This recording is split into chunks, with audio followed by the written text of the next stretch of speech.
ये 2017 का क्वेश्चन है जी।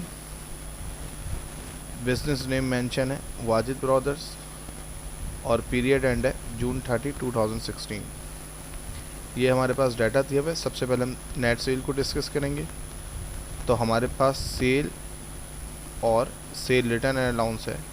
सेल का अमाउंट है 105,000 और सेल रिटर्न एंड अलाउंस का अमाउंट है 5,000। तो हमने सबसे पहले नेट सेल फाइंड आउट कर ली।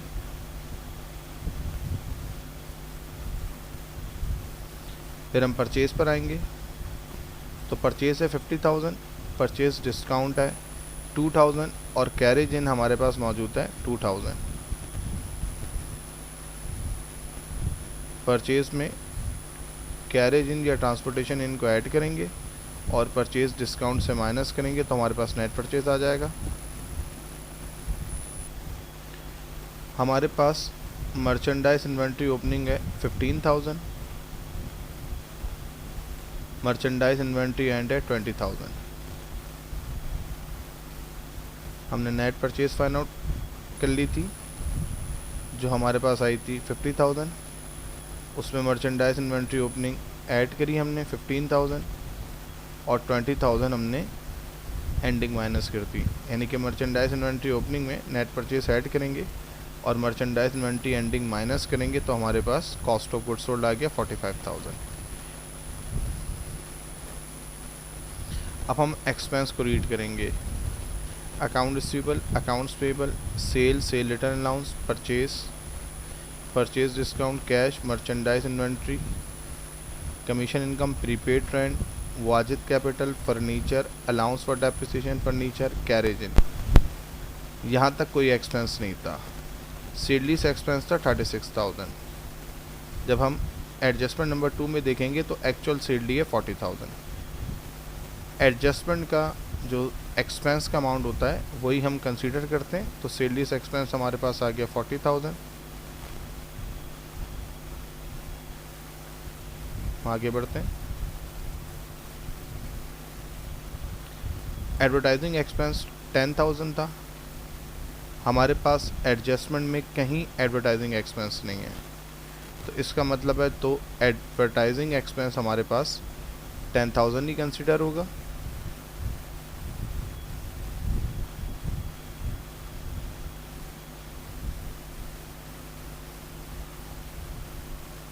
और कोई हमारे पास एक्सपेंस नहीं। ये ड्राइंग है हमारे पास। Depreciation fix asset 10%। 2022 के क्वेश्चन में हमारे पास जो फिक्स एसेट मौजूद था वो एक्सरे मशीन था। यहाँ पर अगर हम देखें तो इन तमाम हेड ऑफ अकाउंट में सिर्फ फर्नीचर का अमाउंट है 20,000 जो कि फिक्स एसेट है। ये अलाउंस फॉर डेप्रिसिएशन फर्नीचर जो दिया हुआ है ये फर्नीचर का अलाउंस फॉर डेप्रिसिएशन है 3,000। लेकिन 10% फर्नीचर के फिक्स अमाउंट पे फिक्स एसेट पे अप्लाई होगा। फिक्स एसेट सिर्फ एक ही है फर्नीचर, तो 10% फर्नीचर पे लगेगा। आपने 10% फर्नीचर का फाइंड आउट कर लिया 2,000 तो डेप्रिसिएशन एक्सपेंस हो गया 2,000। और याद रखिएगा जो अमाउंट आपको एडजस्टमेंट में दिया जाता है डेप्रिसिएशन का वही कंसीडर करते हैं। बैड डेट्स एक्सपेंस 1% है नेट सेल्स का। हमने नेट सेल जो फाइंड आउट की थी वो 100,000 थी तो हम 1% 100,000 का लेंगे जो 1,000 आ जाएगा। तो बैड डेट्स एक्सपेंस हमारे पास 1,000 आ गया। एडजस्टमेंट में इससे रिलेटेड कोई चीज़ हमारे पास मौजूद नहीं थी ट्रायल बैलेंस में। तो एडजस्टमेंट का जो अमाउंट है bad debts expense 1% net cell 1,000 आया वही हमने कंसिडर कर लिया। दोबारा देख लें, नेट सेल 100,000 थी, 1% नेट सेल लेना है तो 1% 100,000 का 1,000 आ गया। एक्सपेंस की पहले सारी बात करेंगे। Half of the rent expire. अब आप यहाँ देख लें कहीं पर भी आपके पास रेंट का जिक्र नहीं है सिवाय प्रीपेड रेंट के। तो प्रीपेड रेंट 8,000 था तो इसका हाफ एक्सपायर कर लेंगे तो वो हमारे पास आ जाएगा 4,000। तो वो रेंट एक्सपेंस हमारे पास हो गया 4,000।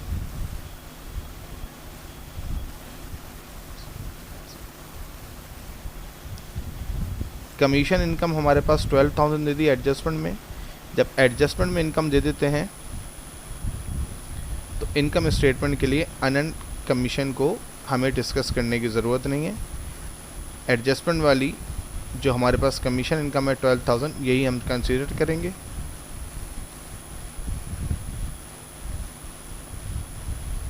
ये जहन में रखिएगा, ये हमने आपको रफ वर्किंग समझाई है। Net cell, net purchase, cost of goods sold, gross profit net cell minus cost of goods sold, और ये सारे ऑपरेटिंग एक्सपेंस, और ये चीज़ जो है वो हमारे पास अदर इनकम है। अच्छा जी, अब हम जब इसकी प्रेजेंटेशन की बात करेंगे तो क्वेश्चन में आपको हमने शुरू में डिस्कस करा था बिजनेस नेम वाजिद ब्रदर्स है, और जो डेट एंड है वो है जून 30,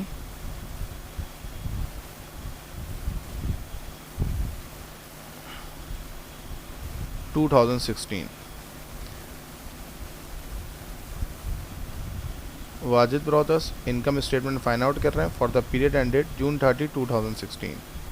सबसे पहले देख लें, जो आपने रफ वर्क में नेट सेल फाइंड आउट की थी उसको आपने प्रेजेंटेशन से मेंशन कर दिया है। Sale less sale return and allowance, net sale आगे 100,000।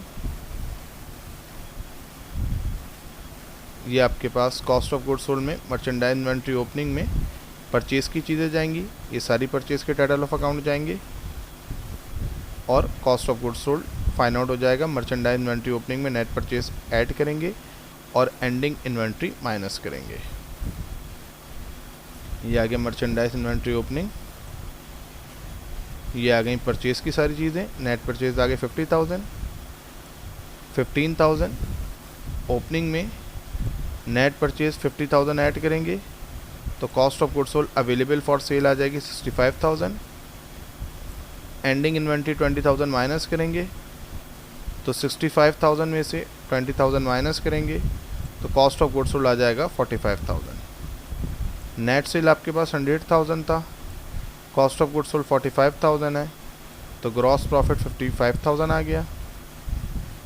ये सारे ऑपरेटिंग एक्सपेंस है। Advertising expense 10,000, sales expense 40,000, depreciation expense 22,000, bad debts expense 1,000 और रेंट एक्सपेंस 4,000। ये सारे एक्सपेंस आपने मेंशन करे, टोटल एक्सपेंस हो गया 57,000।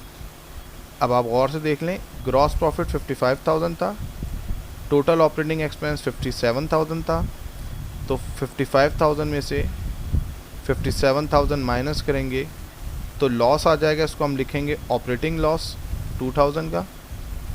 अदर इनकम हमारे पास मौजूद है जी 12,000 की।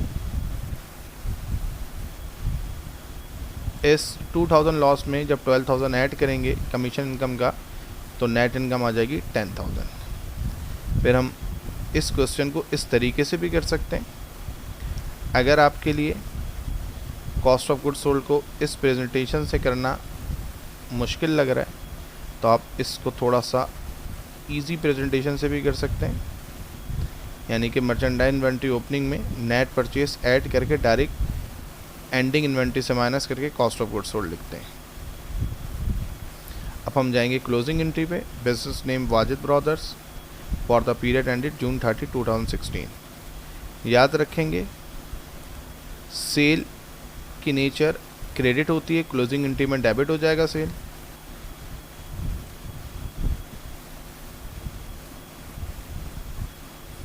सेल रिटर्न की नेचर डेबिट होती है, क्लोजिंग एंट्री में क्रेडिट हो जाएगा। Sales return 5,000।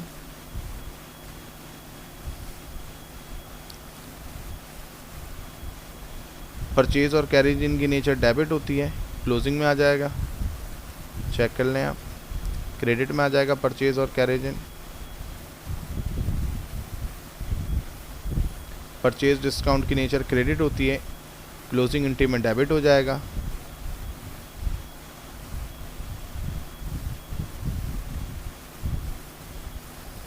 Merchandise inventory opening debit nature होती है, क्रेडिट में आ जाएगा, और मर्चेंडाइज इन्वेंट्री एंडिंग को हम डेबिट में क्लोज कर देंगे। चेक कर लें, मर्चेंडाइज इन्वेंट्री ओपनिंग क्रेडिट हो गई, और मर्चेंडाइज इन्वेंटरी एंडिंग डेबिट हो गई। ये सारे एक्सपेंस जो मौजूद हैं इन सब की नेचर डेबिट होती है। क्लोजिंग एंट्री में क्रेडिट कर देंगे आप इन सबको।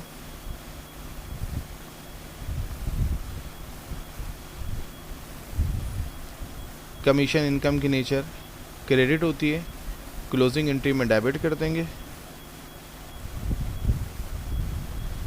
आप ये तमाम डेबिट क्रेडिट के अमाउंट जो आपने क्लोजिंग एंट्री लिखे हैं इन सब का टोटल करेंगे तो एक्सपेंस एंड रेवेन्यू समरी में क्लोज कर देंगे 129,000। ये सब क्रेडिट है तो expense and revenue summary debit में आ गया। ये सारे अमाउंट डेबिट में, इन सब का टोटल करा, अमाउंट आ गया 139,000। इसको हम एक्सपेंस एंड रेवेन्यू समरी लिखेंगे, क्रेडिट में क्लोज कर देंगे। अब अगर आप expense and revenue summary debit देखें 129,000 है और expense and revenue summary credit देखें 139,000 है, तो 10,000 का जो डिफरेंस है वो क्रेडिट में ज़्यादा है, इसलिए आप इसको डेबिट में क्लोज करेंगे 10,000 से और क्रेडिट में कैपिटल लिख देंगे 10,000। और आप चेक कर लें ये जो अमाउंट आया है ये वही अमाउंट होगा जो आपका नेट इनकम का अमाउंट होगा।